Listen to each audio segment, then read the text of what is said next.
이 아침에 주신 하나님 말씀 신약성경 저 뒤로 가셔서 히브리서 3장 17절부터의 말씀입니다. 히브리서 3장 17절 말씀.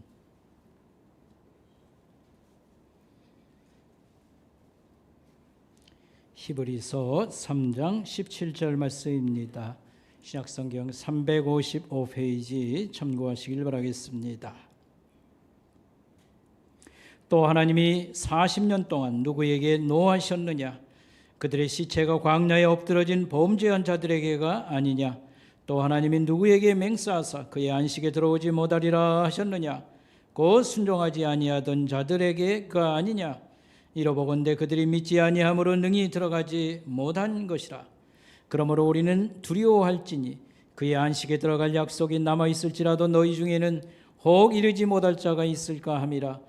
그들과 같이 우리도 복음 전함을 받은 자이나 들은 바 그 말씀이 그들에게 유익하지 못한 것은 듣는 자가 믿음과 결부시키지 아니함이라. 밑으로 내려가셔서 8절부터의 말씀입니다. 만일 여호수아가 그들에게 안식을 주었더라면 그 후에 다른 날을 말씀하지 아니하셨으리라. 그런즉 안식할 때가 하나님 백성에게 남아있도다. 이미 그의 안식에 들어간 자는 하나님이 자기의 일을 쉬심과 같이 그도 자기의 일을 쉬느니라. 그러므로 우리가 저 안식에 들어가기를 힘쓸지니 이는 누구든지 저 순종하지 아니하는 본에 빠지지 않게 하려 함이라. 아멘. 우리가 지금 계속 히브리서를 매일같이 읽고 묵상을 하고 있습니다. 히브리서는 특별히 예수님에 대해서 많은 가르침을 주고 있다고 그랬습니다. 그러면서도 동시에 히브리서는 사실은 어려운 책입니다. 많은 그 구약의 제사 제도나 뭐 여러 가지 이런 것들이 막 쏟아져 나와서 이렇게 우리가 읽기에는 조금 거북스러운 그런 부분도 많이 있어요. 그러나 히브리서는 이것은 하나의 한편의 설교입니다. 그럼 옛날에 아니 설교가 이렇게 어려웠단 말인가?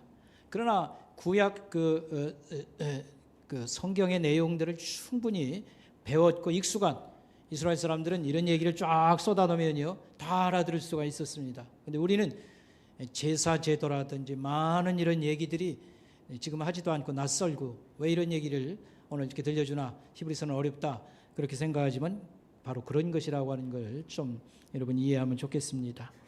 특별히 오늘 우리가 생각할 말씀 3장 17절부터 4장에 있는 말씀인데, 영원한 안식에 들어가기를 애쓰라, 이런 제목으로 우리가 말씀을 듣도록 하겠습니다.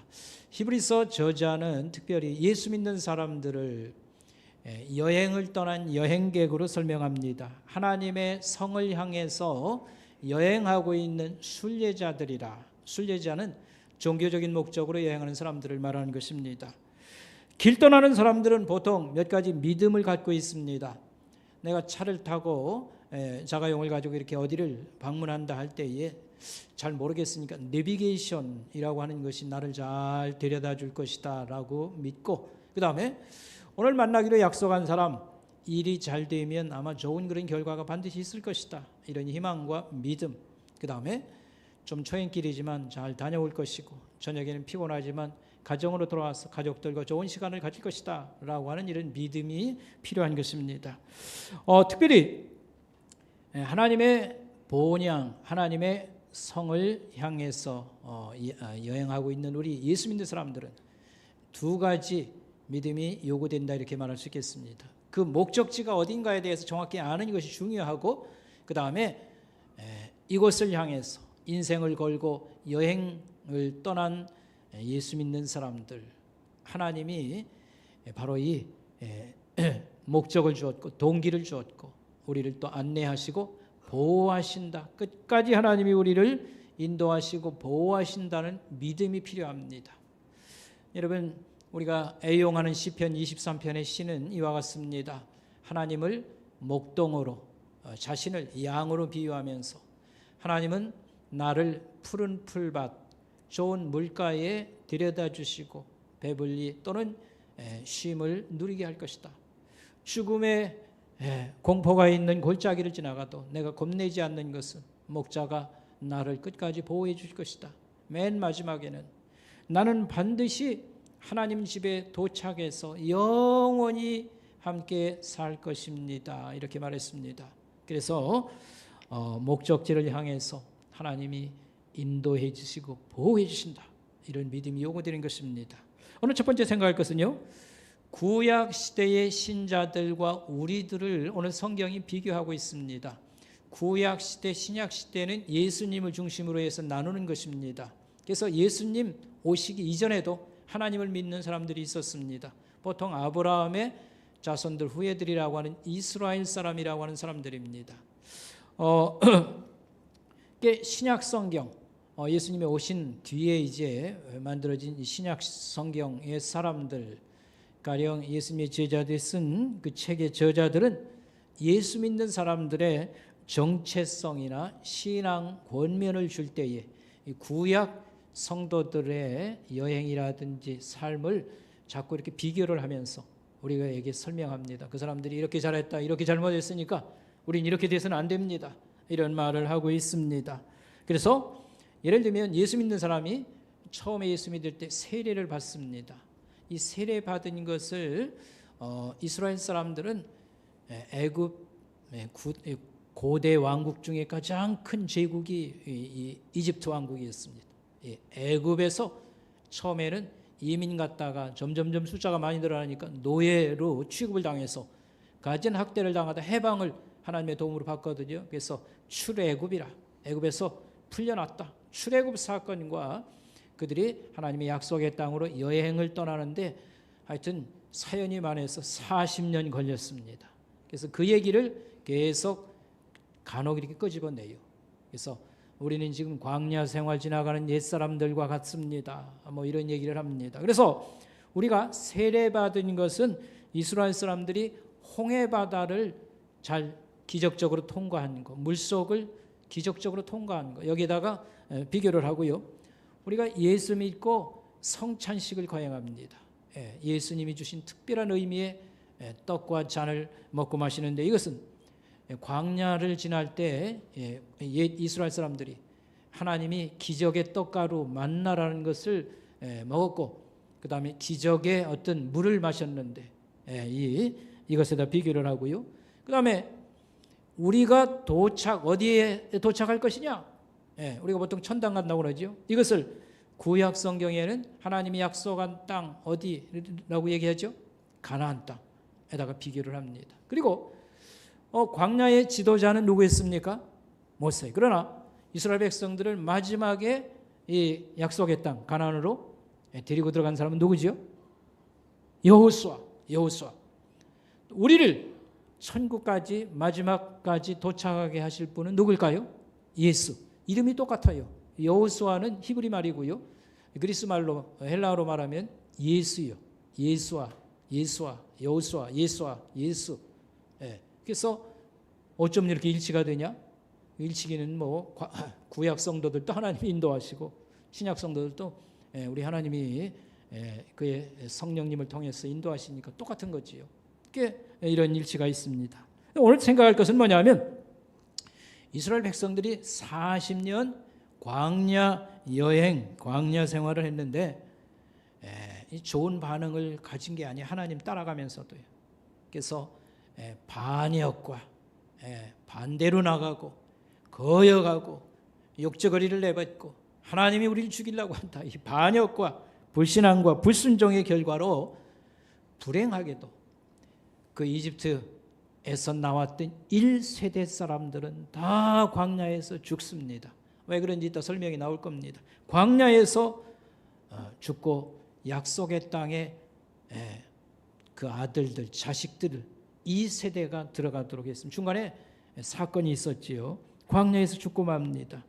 그러므로 지금 우리도 예수님을 믿고 하나님 나라를 소망하며 지금 이렇게 살아갈 때에 이 신앙의 여행을 할 때 끝까지 예수 그리스도를 떠나지 않아야 된다. 그분을 붙잡아야 된다. 그리스도에게서 떠나가지 않도록 조심해야 된다.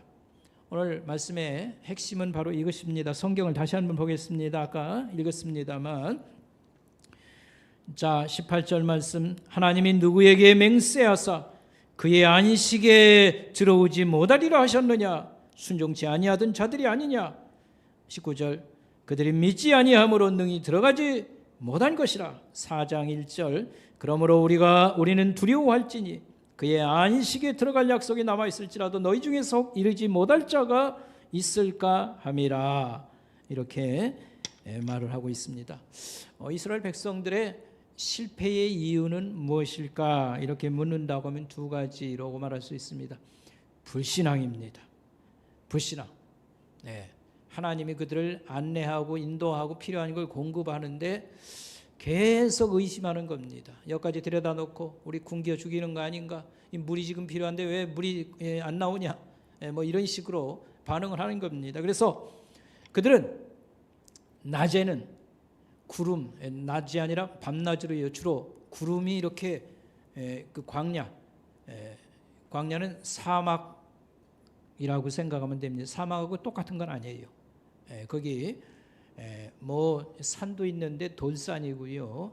그 다음에 비도 오지 않냐고 낮에는 뜨겁고, 뭐 이제 사막하면 모래밭을 생각하는데 광야는 그렇지는 않습니다. 그러나 사람은 전혀 살지 못하는 겁니다. 살 수 없는 곳입니다. 낮에 구름이 이렇게 자기들이 텐트를 쭉 치고 사는 광야에 있는데 구름이 떠 있습니다. 이것은 낮에는 더위를 좀 피하는데 도움이 되죠. 그늘 밑에 있는 것 같아서. 또 밤은 여러분 이 사막 이 광야는요 저녁에 또 굉장히 추워요. 뭐 이렇게 보호해 줄 만한 이런 산도 없고 나무도 없고 숲도 없고 그러니까 겨울에 저녁에는 막 춥습니다. 그런데 구름이 이렇게 이 추위가 밀려오지 않도록 차단시켜 주니까요. 불 뗀 거 비슷하게 이제 그래서 그들이 그렇게 보호를 받습니다. 그래서 구름 기둥, 불 기둥, 그리고 이거 구름이 이동을 하면 함께 따라가요. 그래서 이 구름은 사실은 성경에 얘기합니다. 이것은 하나님의 신이 그들을 보호하고 인도하시는 것이었고 하나님은 거기서 그런 일을 하셨다. 그리고 광야에서 농사질 수도 없고 뭐 어디 가서 물건을 사올 수도 없습니다. 그래서 먹는 게 제일 처음에 이제 물과 식량 문제로 난리를 치지요. 근데 하나님이 기적의 떡가루 만나라는 걸 주었고 메추라기 떼를 보내서 고기도 먹게 해주시고 그랬습니다. 그러니까 한마디로 말하면 하나님이 그들을 키우시고 인도하고 보호하고 계셨어요. 근데 하나님이 우리와 함께 하신다, 우리를 보호하신다 이런 생각이 눈에 안 보이니까 없다고 생각하는 겁니다. 그래서 어떤 결과가 나오냐면 이 불신앙이 여러 가지로 표현되었는데 대표적인 거 이런 겁니다. 그들이 3개월쯤 와서 시내산이라고 하는 밑에서 근 1년 동안 텐트를 치고 광야에서 삽니다. 근데 거기 도착했을 때 하나님이 지도자 모세를 산으로 올라오라고 하십니다. 그래서 이제 하나님 백성이 너희가 하나님만 섬기고 하나님 백성 되도록 그런 계약을 이제 체결을 하고 그 다음에 하나님이 하나님 백성은 이렇게 살아야 된다 10계명을 그에게 내려줍니다. 그러라고 모세가 산에 올라가 40일 만에 10계명 돌판을 들고서 이제 내려옵니다. 근데 밑에서는 어떤 일이 벌어지냐면 이 노인네가 산 꼭대기에 올라가서 실종됐다. 분명히 죽었다. 그러니까 그렇지 한 40일이 됐는데 안 내려오다니 산에 올라가서 이래 가지고 인도하신 하나님을 믿지 아니하고 우리가 새로운 신을 우리를 인도한 신을 필요로 한다. 그래가지고 애굽에 이집트에 있을 때에 많은 그 귀신부터 신들을 섬겼는데 그래서 송아지 신상을 만들어서 지금부터 이 신이 우리를 인도할 것입니다 해서 뭐 난리를 치고 그렇게 했을 때 하나님이 이 모세를 내려보내면서 굉장히 분노를 하십니다. 다 없앨 것이라.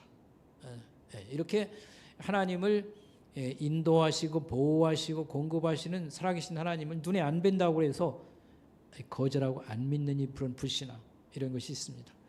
또 한 가지는 하나님이 약속을 했어요. 너희를 반드시 가나안 땅에 내가 들어가게 하고 거기서 이제 그 땅을 접수하여서 살게 할 것이라. 그런데 여러분 잘 아는 것 마냥 이제 시내산에서 한 1년 보내고 그 다음에 북쪽으로 올라갑니다. 한 열흘쯤 가서 도착한 것이 가데스 바네라고 하는 것인데 지금으로 말하면 이스라엘 땅 저 들어오는 남쪽 뭐 변두리라고 할 수 있겠습니다. 거기서 12명의 정탐꾼을 뽑아가지고 저 약속의 땅 끄트머리 북쪽까지 갔다가 내려오도록 이렇게 했습니다. 가지고 여러분 잘 아는 것 마냥 보고를 12명이 하는데 두 사람은 희망적 보고를 했습니다. 가보니까 어려운 점도 많이 있지만 하나님이 우리를 인도하심에 우리는 지금 어떻게 살아왔냐. 하나님이 필요할 땐 기적을 동원하셨고 그 다음에 그 큰 나라에서 우리를 해방시켰고 그 다음에 바다에 길을 만드신 하나님, 우리는 가나안 땅의 적들을 우리가 몰아내고 약속대로 그 땅을 접수할 수 있다. 이렇게 주장하는 사람이 있는가 하면 10명은 안 된다는 겁니다. 지금은 아니다. 그 땅은 원주민들이 오랜 동안 살았고 거기는 큰 성들로 이렇게 쌓여 있고 그들은 강한 군대가 있고 신장을 보니까 이렇게 키가들이 크고 잘 먹고 무슨 실력으로 우리가 그 땅을 접수하냐. 우리는 못 간다 하면서 결론이 뭐냐면 하나님이 우리를 저 땅에 들여보내서 칼에 죽도록 하신다. 전쟁의 희생물로 하나님 삼으신다. 그러니까 모든 이 지금까지 한 일이 다 잘못이다. 뭐 이런 반응을 보입니다. 하나님이 화가 날까요? 안 날까요? 화가 나셨어요. 그래서 약속의 땅에 못 들어간다고 말씀을 하시고 그 다음에 40일에다가 1년씩 곱해서 40년 동안 너희는 그 땅에 들어가지 못할 것이다. 이렇게 했습니다. 그래서 하나님의 약속을 거부하고 거절함으로 그들은 약속의 땅에 들어가지 못하는 이런 안타까운 일을 만나게 되었습니다. 우리가 이스라엘 사람뿐만 아니라 우리도 역시 늘 하나님 말씀을 읽고 듣습니다. 특별히 우리 개신교 예배는 그 여러 순서가 있는데 크게는 두 가지로 나눠요. 우리가 하나님 앞에 올려드리는 순서가 있고 하나님이 우리에게 내려주시는 순서가 있습니다. 그 중에 가장 중요한 것은 하나님 말씀을 듣고 우리가 여러 가지 깨달음과 또 희망을 갖고 또 하나님의 약속을 우리가 되새기고 기뻐하고 하나님이 이 주신 바 말씀을 가지고 다시 한번 우리에게 여러 가지 믿음도 생기게 하고 하나님의 사랑에 감동받게도 하시고 이렇게 하고 있습니다. 그런데 하나님 말씀이 유익이 되지 못하는 이유가 있다라고 하는 것이 우리들에게도 언젠가 오늘 성경 말씀 참고하면 히브리서 4장 2절입니다. 거기 인쇄물 있으니까 같이 한번 보겠습니다. 그들과 같이 우리도 복음 전함을 받은 자이나 들은 바 그 말씀이 그들에게 유익이 되지 못한 것은 듣는 자가 무엇으로 믿음과 결부시키지 아니함이라. 하나님이 좋은 말씀을 들려주시더라도 의심하면서 믿음으로 이걸 반응하지 아니하면 아무 도움이 되지 않아요. 뭐 일이 좋은 선물을 줘도요. 무슨 꿍꿍이가 있어서 이런 걸 주는 것인가? 뭐 이렇게 생각한다더니 계속 의심하는 자에게는 아무 도움이 안 된다. 이런 말씀입니다. 믿음을 하나님께서 요구하셨다. 하나님에 대한 신뢰. 그리고 로마서 9장 3절 33절 말씀입니다. 이 말씀을 같이 읽을 때에 앞에 이런 말을 붙여야 돼요. 믿는 사람에게는 보물이나 믿지 않는 사람에게는 걸림돌과 바위를 놔둔 것과 같으니 그를 믿는 자는 무엇을 당하지 아니한다? 부끄러움을 당하지 아니한다. 이렇게 말씀을 했습니다. 우리가 하나님 말씀을 늘 듣고 읽고 묵상하고 기뻐하고 이제 그렇게 하는데 그럴 만한 가치가 있겠지요. 그런데 우리가 두 가지 태도가 필요합니다. 첫째는 뭐가 필요하냐면 회개가 필요하다. 이렇게 말할 수 있겠습니다. 하나님 말씀을 들을 때에 우리 마음밭이 중요하다. 많이 듣고 많이 배우고 해도 마음밭이 중요합니다. 그래서 회개가 없이 읽으면 말씀이 우리 안에 들어가지 못합니다. 이렇게 말을 성경이 가르쳐주고 있어요. 우리가 잘 마태복음에 나오는 비유 말씀인데 씨 뿌리는 비유가 있습니다. 농부가 씨를 막 뿌리면 여기저기 떨어진다. 첫 번째 길가에 떨어지는 씨, 그 다음에 돌짝밭에 떨어지는 씨. 가령 길가에 뿌려진 씨는 길바닥이라고 하는 데는 어떻습니까? 사람들이 많이 밟고 다니니까 콘크리트는 아니지만 딱딱해가지고 연약한 뿌리가 깊이 내리지 못하니까요 시들어요. 거기다 지나가는 새가 그냥 집어먹어 버립니다. 그래서 길바닥 같은 마음은 이것은 쟁기로 갈아엎어서 이렇게 부드럽게 해야 씨가 거기 뿌리를 내리고 그 다음에 싹이 나고 자란다. 그래서 진정한 회개가 없이 하나님 말씀 이렇게 읽으면 말씀이 그 안에 들어가지 못한다. 수박 거달기의 지식 쪼가리 남게 되고 그것은 오히려 해가 된다. 잡초같이 된다. 이런 말씀입니다. 그리고 믿음으로 반응을 하여 읽지 아니하면 비판자가 되고 하나님을 대적하게 된다. 여러분 계속 믿음으로 하지 않는다는 것은 의심하면서 거절하면서 이런 반응을 보이면 안 된다. 하나님이 요구하는 것은 우리에게 하나님이 위대한 지혜와 그 다음에 능력, 실력을 가지신 분임을 우리가 알아서 열린 마음으로 받아들이고 그 다음에 뭐 처음에는 다 받아들일 수 없어요. 왜냐하면 신앙의 단계가 있으니까요. 나는 기적을 못 믿겠다, 부활을 못 믿겠다 그런 반응을 보이는 사람들이 있습니다. 그래도 거부 반응을 보이지 마십시오. 그러면 예수님이 누군가, 하나님이 누구신가 이걸 알게 되면 기적 같은 건 뭐 그거 안 받아들이는 게 이상할 정도지요. 늘 얘기하지만 하나님의 실력 우리 눈앞에 펼쳐져 있습니다. 어떻게 펼쳐져 있습니까?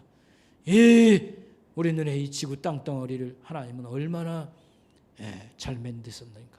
우리 몸을 하나 놓고 봐도 얼마나 짠들고 하늘에 가득 찬 별들의 세계, 무한정의 하나님의 실력과 그 섬세하고 대단한 능력, 이것을 우리가 조금이라도 이해하게 되면요, 뭐 기적을 못 믿는다. 그냥 놔두세요. 그냥 시간이 가면서 기적 같은 것이 다 이해가 되고 받아들여지게 될 것입니다. 여러분 계곡에 흐르는 물을 젖소가 마시면 뭐가 될 것 같아요? 우유가 될 것 같죠? 뱀이 그것을 마시면 뭐가 될까요? 독이 될 수 있습니다. 여러분 총을 군인이 그것을 들고 사용하면요 나라를 지키는 도구입니다. 그런데 강도가 총을 들면 어떻게 될까요? 많은 사람 피해를 입히고요. 이를 치게 되는 것이죠. 햇빛이 건강한 사람에게는 햇빛은 너무 좋은 겁니다. 하는 일이 너무 많습니다. 그러나 눈에 문제가 있는 사람, 백내장 같은 사람들에게는 어떻습니까? 햇빛은 아주 쥐약같이 해를 끼치는 겁니다. 하나님 말씀도 마찬가지입니다. 그렇게 좋은 말씀이라 할지라도 진정한 회개와 또 하나님을 신뢰하는 믿음으로 받지 못하면 모든 것은 다 의미가 없고 그에게 아무 도움이 되지 못한다. 이렇게 말할 수가 있습니다. 여기서 특별히 잘 기억할 것이 있습니다. 하나님 말씀은 곧 하나님 자신과 같다. 하나님 말씀은 곧 무엇과 같다? 하나님 자신과 같다. 하나님 말씀하고 하나님 자신은 달라요. 하나님 자신, 그 인격체이신 하나님 그 자신이 있는 것이고, 또 그가 뭐 말씀을 기록하게 한다든지 또는 말로 이렇게 전달하는 그런 메시지 말씀이 있고 그럴 수가 있습니다. 그러나 하나님 말씀은 하나님 자신과 같다. 왜 그렇게 말할 수 있냐면 하나님 말씀에도 거기에 힘이 실려 있습니다. 그래서 하나님 말씀을 우리가 지키고 따르면요 그대로 되어지는 그런 위력을 발휘해야 한다. 하나님 말씀은 살아있다. 그래서 하나님 말씀은 살아있다고 말하고요. 위력이 있다. 힘이 있도다. 그래서 약속하면 반드시 하나님은 지키시고, 아멘. 하나님은 약속하면 반드시 지키고, 근데 사람은 약속하면 반드시 어때요? 지킵니까? 못 지킵니까? 간혹 지키는 사람도 있지만 안 지키는 사람이 더 많을지도 모르겠습니다.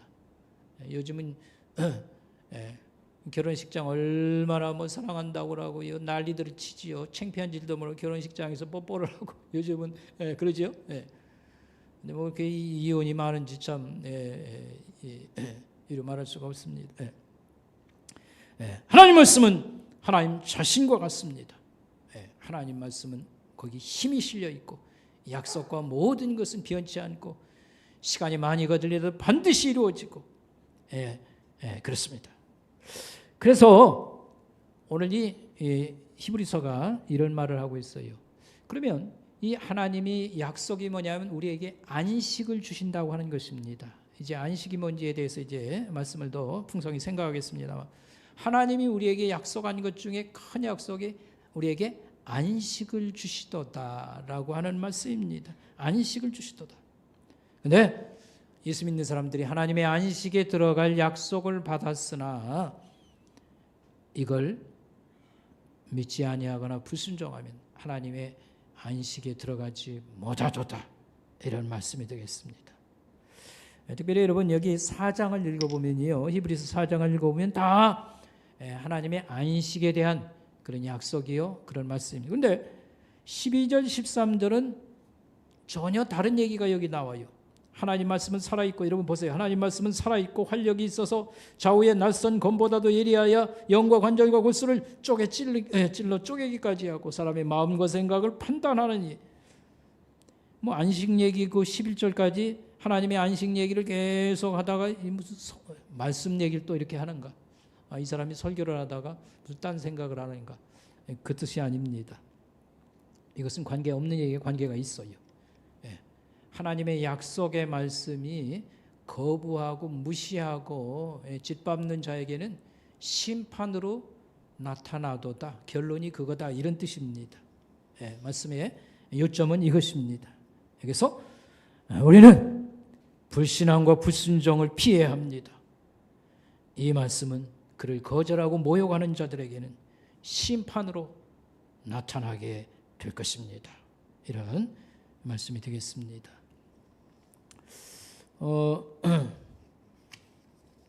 여러분 우리 성도들 중에는 이렇게 신앙생활을 저와 함께 오랜 동안 이렇게 해온 사람들이 대부분입니다. 여기 앉으신 분들은 적어도 10년 15년 예수 믿은 사람은 우리 교회 역사에다 대면이요 이렇게 길게 믿은 게 아닙니다.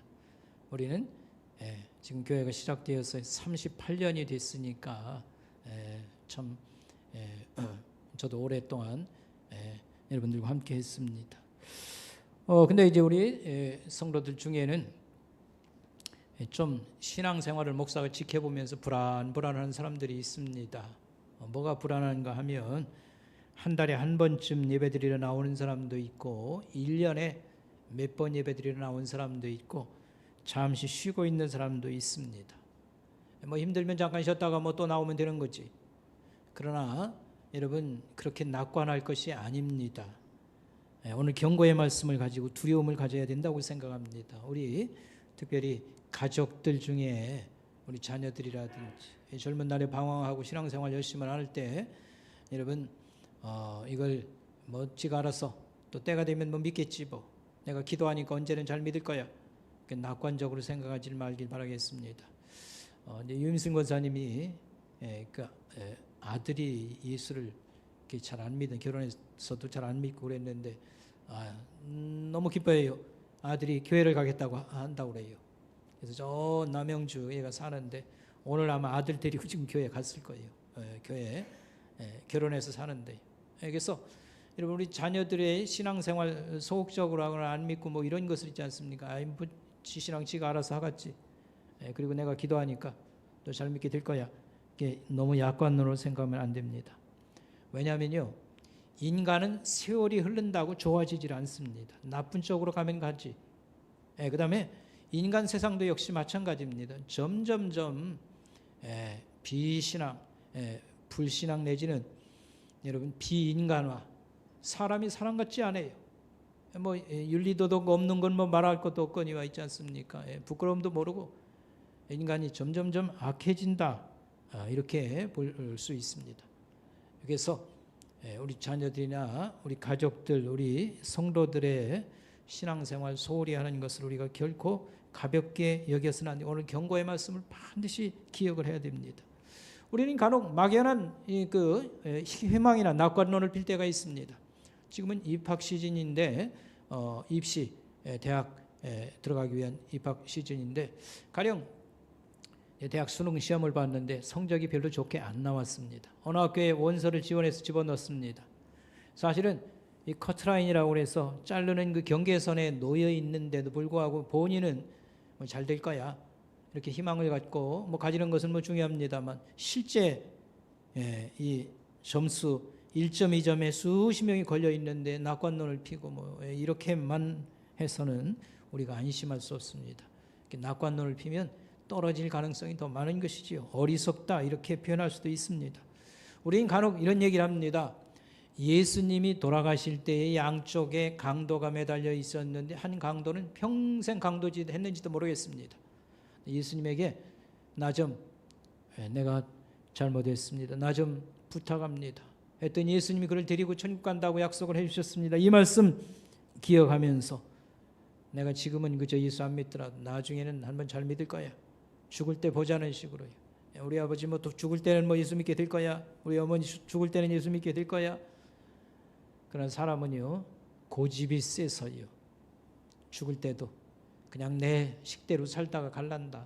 끝까지 두려움도 모르고 이렇게 끝날 수가 있다는 것을 알 필요가 있습니다.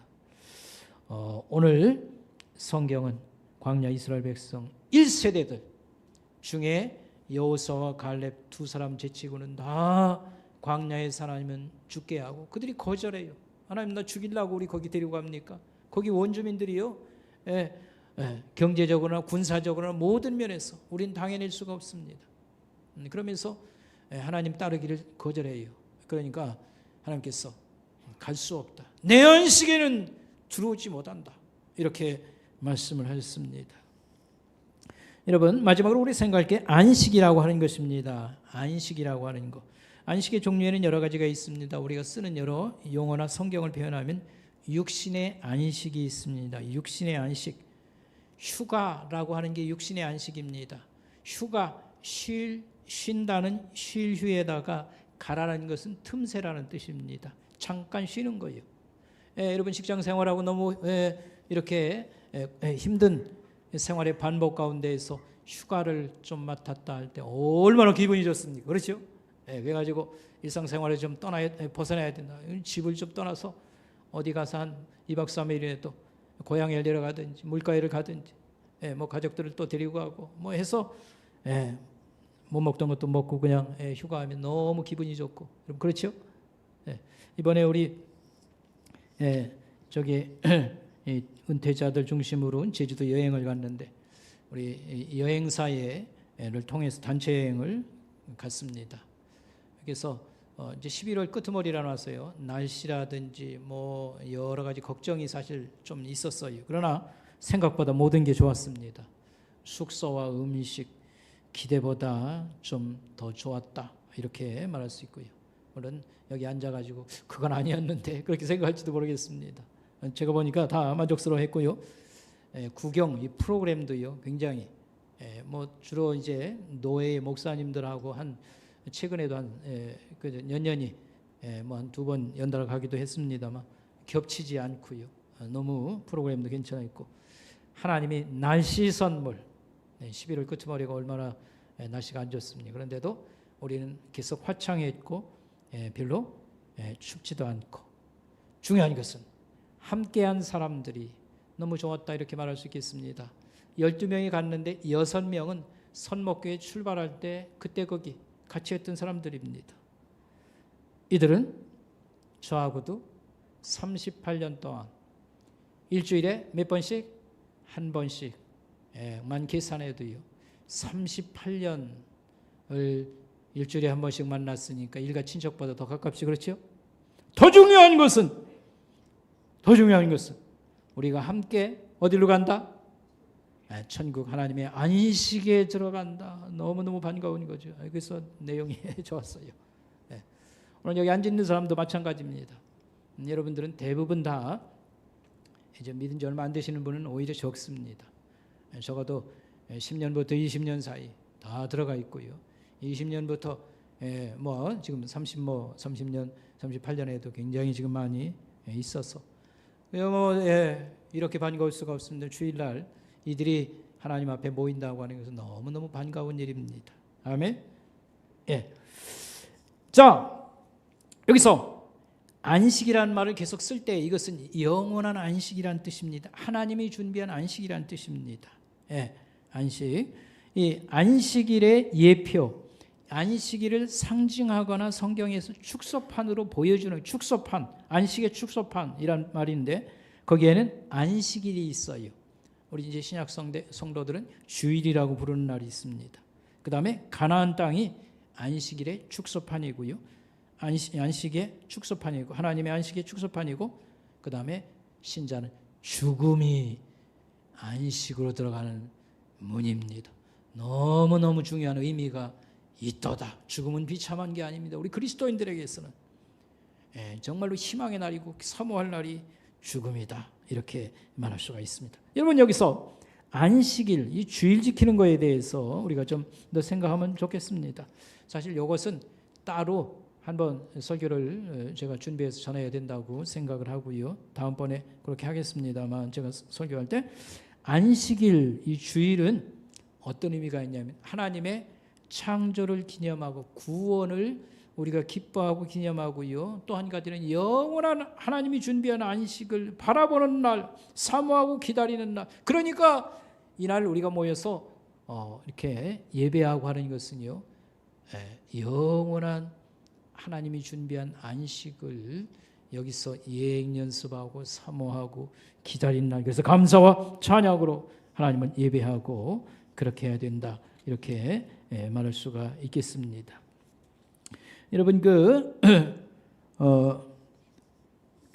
여기서 이 안식일의 의미를 최대한 살린다고 하면요, 안식은 어떤 진정한 의미를 가지고 있냐는 이사야 58장에서 그 끝부분에서 12, 14절에서 잘 설명하고 있습니다. 이날은 기뻐하고 즐거워한다. 주님 안에서 기쁨을 찾아 우리가 누리는 날, 뭐 이렇게 설명할 수 있습니다. 그래서 이날을 이렇게 묵상하고 하나님이 하신 일들을 우리가 동참하고 기뻐한다. 시편 92편 4절 말씀 한번 읽어보겠습니다. 여호와여 주께서 행하신 일로 나를 기쁘게 하셨으니 주의 손이 행하신 일로 말미암아 내가 높이 외치리이다. 이렇게 했습니다. 여러분 우리가 이 코로나 이 전염병 기간을 지나면서 우리 성도들의 이 안식 주일 신앙이 흔들리고요. 그 다음에 예배에 모두 나와서 이렇게 하나님 앞에서 기뻐하고 예배하는 이런 것들을 못한 이런 것들이 우리에게 지금 좋지 않은 영향을 미쳐서요. 우리 성도들이 주일날 예배 안 드리는 거 하루쯤은 별 꺼리낌이 없는 것 같아요. 지금 열심히 예배드리 늘 나오고 그랬는데 하루쯤이야 이런 생각을 가진 것 같습니다. 그러나 이건 매우 잘못되고 위험한 생각입니다. 여러분 하나님이 세상을 며칠 동안 창조했지요? 6일 동안. 그리고 7째 날 쉬셔서 안식일 제도를 우리에게 만들어주셨습니다. 하나님이 쉬신 것은 하나님이 천지 창조하냐고 힘들어서 쉰 게 아니고 끝났다. 여기 이제 끝이 끝나고 이제 지금부터는 안식이다. 이런 의미를 갖고 있습니다. 그때부터 하나님은 하늘에서 무슨 일을 하셨을까라고 할 때에 성경을 기반으로 생각을 해보면 우리들을 위해서 안식의 복이 가득한 날을 하나님은 준비하셨습니다. 그래서 여기 나오는 안식이라고 하는 말은 다른 말로 말하면 구원이라는 의미와 동일하다고 볼 수 있겠습니다. 하나님이 너희는 내 안식에 들어오지 못한다. 광야의 이스라엘 백성들에게 말했습니다. 하나님이 약속한 땅, 이것은 하나님이 최종적으로 주려고 하는 안식의 땅은 아닙니다. 가나안 땅이. 그러나 그 땅 들어가기를 거절하니까 들어오지 마. 너희는 내 안식에 들어오지 못한다. 하나님을 의심하고 무슨 꿍꿍이가 있어서 우리를 자꾸 믿으라고 하고 따라오라고 그러는가. 이런 사람들에게 하나님이 거절한다고 했습니다. 그러나 그 우리를 향한 사랑이 들끓고 실력이 대단한 분이 우리를 위해서 안식의 복이 가득한 안식의 날을 준비하고 계시도다. 이것은 우리에게 너무도 가슴 벅찬 얘기가 되겠습니다. 그래서 이 지상의 말로는 표현을 못하니까 하나님이 준비하신 안식의 복을 이렇게 설명합니다. 잔치, 큰 잔치, 하나님이 잔치가 열리도다, 이런 식으로 설명하고 있습니다. 여기 안식이라는 말 속에는 두 가지가 중요합니다. 장소라고 하는 개념하고 또 한 가지는 하나님과의 교제, 만나서 얘기하고 그 다음에 먹고 마시고 즐거워하는 그런 교제라고 하는 것. 의미를 하나하나 생각해 보면 우리 그런 자격도 없고 능력도 없고 초대받을 그런 문처지도 못 되는 자들에게 이런 혜택을 주심을 생각할 때 너무너무 귀하고 너무너무 기쁘고 감격스럽습니다. 그래서 주일날은 이렇게 낮에 예배를 드리지만 또 저녁에는 모여서 찬양을 부르고 기뻐하고, 그 다음에 낮에는 우리 천국과 함께 가고 사랑하는 성도들의 안부나 여러 가지를 살피고 우리가 대화하고 좋은 시간을 보낼 뿐만 아니라 여러 삶에 힘들어서 오늘 교회 못 나온 사람도 있고 뭐 이런저런 고통당해하는 사람들 우리가 찾아보고 기도해주고 격려하고 또 신앙에서 멀어진 사람들을 우리가 또 찾는 이런 것이 필요하겠습니다. 가나안 땅 안식은 하나님이 구약 이스라엘 사람들에게 약속한 정착지이고 젖과 꿀이 흐른다, 살기 좋은 곳. 그러나 하나님 말씀을 거기 들어가서 이세들이 들어갔으나 말씀을 순종하여 살지 아니하면 그들은 안식의 복을 누리지 못했다라고 하는 것이고, 또 우리 그리스도인들에게서는 이 땅의 삶은 죽을 때까지 우리는 이를 손에서 못 놓아요. 그래서 성경은 말합니다. 우리의 수고가 끝나는 날, 이 죽음의 날, 우리는 하나님이 준비하신 그런 안식의 복에 들어간다. 그래서 성도의 죽음은 존귀한 것이라. 그것은 구약성경에도 나오고 요한계시록에도 나옵니다. 너무 귀한 날이다. 그래가지고 제가 해보고 싶은 것이 있는데 뭐냐면 우리 성도들의 장례식은 찬송을 부를 때 우리가 2부 합창으로 최소한 뭐 4부까지 하면 좋은데요. 2부로 그냥 쫙 찬송을 부르고요. 그 다음에 임금님 장례식처럼 우리가 치러주는 게 어떨까? 그렇게 생각합니다. 아멘. 여기서 우리 이제 찬송가 중에 우리 주로 장례식에 많이 부르는 걸 많이 연습을 하고요. 그 다음에 어떤 성도의 죽음도 우리가 기뻐하고 이 환송하는 자리에서 우리가 참 하나님 앞에 올라가는 이런 성도들을 축복하고 보내주면 좋겠습니다. 여러분 니글의 이파리라고 하는 소설이 있습니다. 단편 소설입니다. 니글의 이파리, J.R. 톨킨이라는 사람이 쓴 것입니다. 이 사람 굉장히 유명한 사람입니다. 영국의 옥스퍼드 대학의 영문학 교수였고요. 그것보다도 반지의 제왕을 쓴 사람이 이 J.R. 톨킨입니다. 그의 그 단편 니글의 이파리라고 하는 책의 내용은 이런 것입니다. 화가가 있는데 이 사람은 맨날 나무만 그려요. 열정적으로 니글한 사람은 나무를 그립니다. 그런데 주위가 산만해 가지고요 계속 나무를 그리는데 이파리를 그리다가 마음에 안 들면 또 다시 그리고 그래서 이 나무 하나를 완성을 못해요. 맨날 또 나무를 그려요. 나무를 그리는데 항상 이파리만 그립니다. 마음에 안 들어서 또 다시 그리고 이파리만 그리고 나머지 부분은 손도 대지 못합니다. 그런데 어느 날 니글이 죽어서 낯선 곳에 깨어납니다. 근데 거기 보니까 노란 자전거가 있는데 니글이라고 하는 명패가 붙어요. 그 자전거를 타고 초원을 막 달립니다. 근데 무언가를 보고 깜짝 놀라요. 왜 놀랐냐면 자기가 그렇게 그리고자 하는 그 나무가, 완성된 나무가 너무 큰 게 앞에 가로막고 있는 것입니다. 살아있는. 근데 그 나무는 화가의 화판에 그린 그림은 뭐 항상 죽은 거 아니겠어요? 근데 그 나무는 살아있어가지고 바람에 나무빛 거대한 자기가 늘 그리고자 하는 그 나무가 실체가 드러나서 앞에 있는 겁니다. 그때 니글은 외칩니다. 이건 선물이다! 이렇게 외쳐요. 이 뜻이 무슨 말이냐면 이 세상에서 그 훌륭한 나무 그림을 하나 잘 완성해보자고 했는데 자기는 완성을 못했다는 겁니다. 근데 내세에 다음 세상에서 완전한 진짜 나무를 이제 보게 되었다. 완성된 나무를 보게 되었다. 이것은 선물이라는 뜻은 하나님이 이렇게 완성해 주셨도다, 이런 말이 되겠습니다. 하나님의 은혜로 이런 말이 되었다고 하는 뜻이 되겠습니다. 우리가 이 세상에서 어린 날에 장애를 안고 태어나거나 일찍 죽는 아이들이 있습니다. 아이고, 일찍 죽으려면 뭐들어 그렇게 태어났냐, 우리는 그 이유를 모릅니다. 그런데 천국에 가보니까요, 하나님 앞에 이 아이가요 잘 커가지고 있지 않습니까? 훌륭한 아이가 되어서 자기를 낳은 부모를 열렬히 환영하고 부둥켜 안고 있습니다. 이런 일이 하나님 앞에서 일어날 것입니다. 어떤 사람들은 나는 유난히 왜 이렇게 살기가 힘들고 고난이 많습니까? 이렇게 이유가 알 수 없는 그런 질문들. 그러나 하나님 앞에서는 그 이유를 우리는 알게 될 것입니다.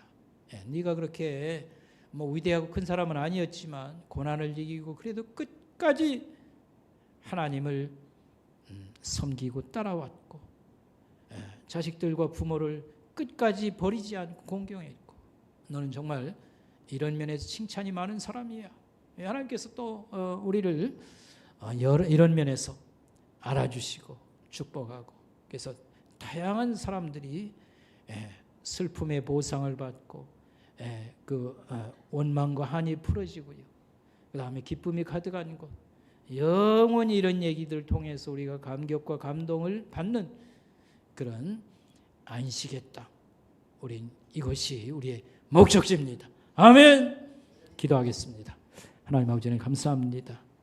하나님께서 믿음을 가지고 하나님을 신실하게 따른 자들에게 안식을 약속하셨고, 구약 성도들에게 가나안 땅을 주셨거니와 오늘 우리 예수 믿는 저희들에게는 또 완성된 그러한 하나님 나라의 소망을 주셨습니다.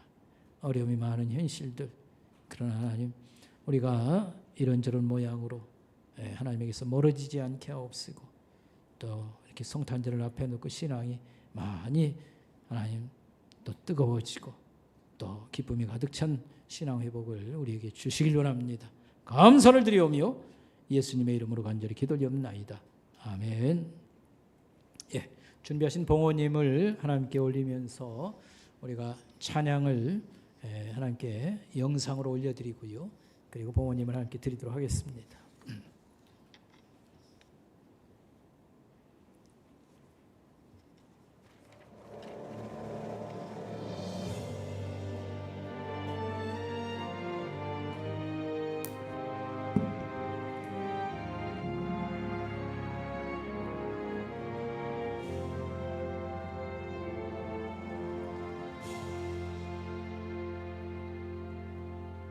마라나타 주 예수여 어서 오시옵소서. 땅의 모든 끝 모든 족속 주를 찬송하게 하소서.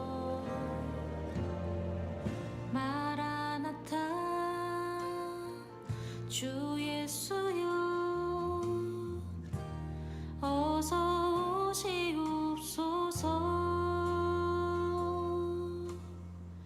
모든 열방이 주께 돌아와 춤추며 경배하게 하소서. 우리 주님 다시 오실 십자가를 들고 땅끝까지 우린 가리라. 우리 주님 하늘 영광 온 땅 덮을 때 우린 땅끝에서 주를 맞으리. 마라나타 마라나타 아멘. 주 예수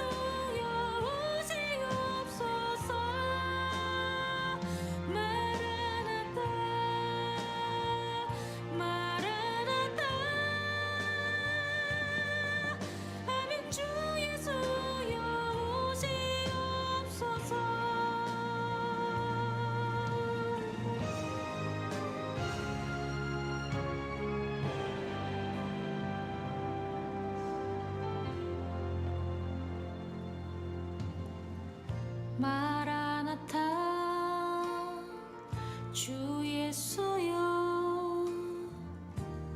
어서 오시옵소서. 땅의 모든 끝 모든 족속 주를 찬송하게 하소서. 마라나타 주 예수여 어서 오시옵소서. 모든 열방이 주께 돌아와 춤추며 경배하게 하소서. 우리 주님 다시 오실 길을 만들자. 십자가를 들고 땅끝까지 우린 가리라. 우리 주님 하늘 영광 온 땅 높을 때 우린 땅끝에서 주를 맞으리. 마라나타 마라나타 아멘. 주 예수여 오시옵소서. 마라나타 마라나타 아멘. 주 예수여 오시옵소서. 우리 주님 다시 오실 길을 만들자. 십자가를 들고 땅끝까지 우린 가리라. 예, 방송실. 우리 주님 하늘 영광 예, 마라나타라는 말은 주 예수여 어서 오세요 이런 뜻입니다. 히브리 말은 아니고요. 아람어 예수님도 당시에 이 말을 아람어로 사용하셨습니다. 우리 기도하겠습니다. 하나님 아버지 하나님 감사합니다. 우리 하나님 앞에 저희들이 감사하는 마음으로 나와서 예배를 드리고 봉헌 예물을 하나님 앞에 올려드렸습니다. 하나님 일에 잘 쓰여지며 우리 성도들에게는 또 귀한 그런 축복의 예물이 되어지기만을 원합니다. 하나님 저희들이 이렇게 겨울을 맞이해서 하나님 또 이렇게 걱정스러운 면이 있습니다. 특별히 우리 노인 성도들, 병약한 우리 성도들, 어린 자녀들을 키워가사 건강을 주시옵시고 또 하나님 유행병으로부터 우리 자녀들을 하나님 지켜주시기를 간절히 원하고 바라옵나이다. 치료 중에 있는 성도들 특별히 하나님께서 하나님 회복과 하나님 치료를 허락하여 주시옵소서. 주님의 성탄절이 임박에 옴을 저희들 기대하고 또 이렇게 준비케 하심을 감사합니다. 원하고 바라옵기는 하나님 우리 신앙이 이 성탄절에 또 주님을 향하게 하옵시고 뜨겁고 열정적이 되게 하옵시고 우리 가정이 다 예수 믿는 복음화 되게 하옵시며 우리 자녀들에게 신앙을 물려줄 수 있는 하나님 이런 은총과 믿음을 우리 성도들의 가정에 다 주시기를 원하고 바라옵나이다. 하나님 또 이렇게 경제 상황이 열악한 가운데 있습니다. 하나님께서 우리 성도들을 하나님 일하게 하옵시고 또 먹고 살 수 있도록 여러 면에서 보호하시고 도와주시고 하나님 또 이렇게 생업이 또 이렇게 인내하고 하나님 기도하고 나갈 때 풀려지고 잘 되는 그런 복을 주시고 하나님 입학 시즌입니다. 대학 진학이며 또 여러 가지 하나님 시험을 보고 결과를 기다리는 우리 성도들이 있습니다. 하나님께서 보살펴 주셔서 하나님 배움의 길을 열어주시고 하나님 저희들이 들어가고자 하는 그런 학교에 들어갈 수 있도록 많이 도와주시기를 간절히 원하고 바라옵나이다. 아버지 하나님 특별히 이렇게 이 이스라엘 땅에 전쟁 상황이 또 계속 이런 비참한 가운데 있사오니 성탄절을 앞두고 평화가 임하게 하셔서 전쟁이 속히 끝나게 하옵시고 우크라이나 땅에서 끝나게 하옵시고 북한 동족들의 비참한 이 생활상을 하나님 살피셔서 이 하나님 고난의 시간이 속히 끝나게 하여 주시옵소서. 감사를 드리오며 예수님의 이름으로 간절히 기도 올리옵나이다. 아멘. 우리 옆에 앞뒤에 본 성도들과 서로 인사 나누도록 하시길 바라겠습니다. 안녕하세요. 안녕하세요. 교회 소식 말씀드리겠습니다. 주보되면 참고하시길 바라겠습니다. 다음 주일날이 담임 목사 이취임식과 임직식이 있습니다. 점심 식사 후에 조금 기다렸다가 오후 2시에 시작하는데 우리 교회의 큰 행사고 영광스러운 날입니다. 우리 성도들이 꼭 여기 참여를 해 주셔야 될 이유는 임직자들을 담임 목사로, 장로로, 권사로, 집사로 받을 것이냐 안 받으실 것이냐를 하나님 앞에서 서약하는 순서가 있어요. 그래서 한 순서마다 우리 성도들이 여기에 예, 노 이렇게 답변을 해야 됩니다. 그래서 여러분들이 관심 갖고 협조를 잘 해주시고요. 순서 진행을 특별히 참고해 주시기 바랍니다. 다음 주일날은 예배 끝나고 점심 식사를 저희들이 잘 대접을 하도록 준비하고요. 임직식은 2시부터 1시간 반 동안 진행됩니다. 그리고 끝나고 우리 성도들은 기념품만 받고 돌아가시면 되겠고요. 임직자들은 임직식 전에 사진을 찍는데 임직자 사진은 1시 20분부터 한 10분간 걸쳐서 찍고 임직자 가족은 1시 반부터 한 20분 동안 사진을 찍고 한 10분 기다렸다가 식이 진행되도록 하겠습니다.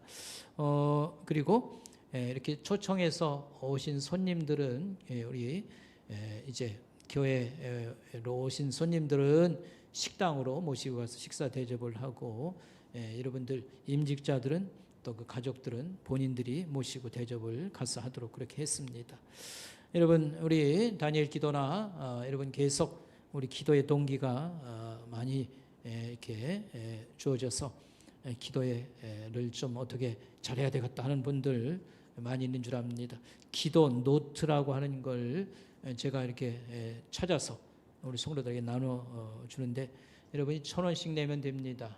이거 저 안내석에서 구입하도록 하는데 아니 어쩌면 이렇게 기도 노트로 쓰기에 이렇게 좋은 것도 있나 할 정도로요. 아주 예쁘고 크기도 좋고 그러니까 여러분이 그렇게 해서 사용하고 하는 그 이제 내년도 얘는 아마 설교 노트가 아니라 여러분 그 성경 메모하는 노트를 교회에서 보급을 할 예정 가운데 있습니다.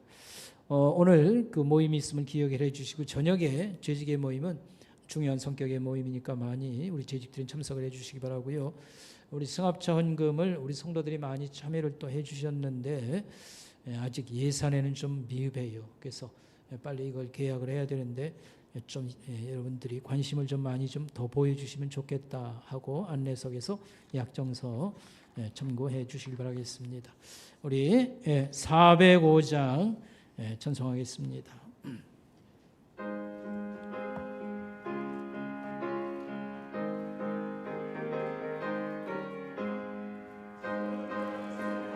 발에 안기 세우리 마음이 평안하려니 항상 기쁘고 복이 되겠네. 영원하신 발에 안기세 주의 발에 그 크신 발에 안기세 주의 발에 영원하신 발에 안기세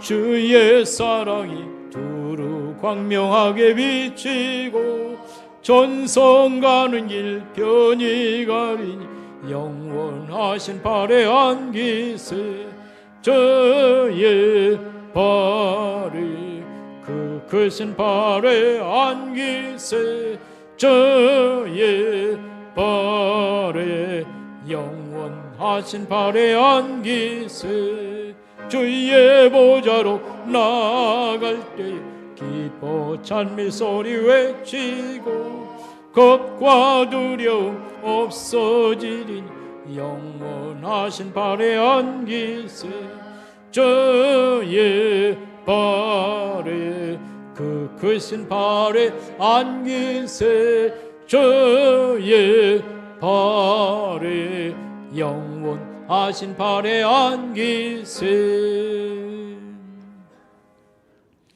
지금도 우리의 도움이요 우리의 구조가 되시는 우리 주 예수 그리스도의 귀하신 은혜와 하나님 아버지의 끝없으신 사랑하심과 성령님의 우리와 함께 하옵시고 교통하시고 또 양육하시는 역사가 오늘 예배드리는 성도들 머리 위에 가정 위에 생업 위에 지금부터 영원까지 함께 계실지이다.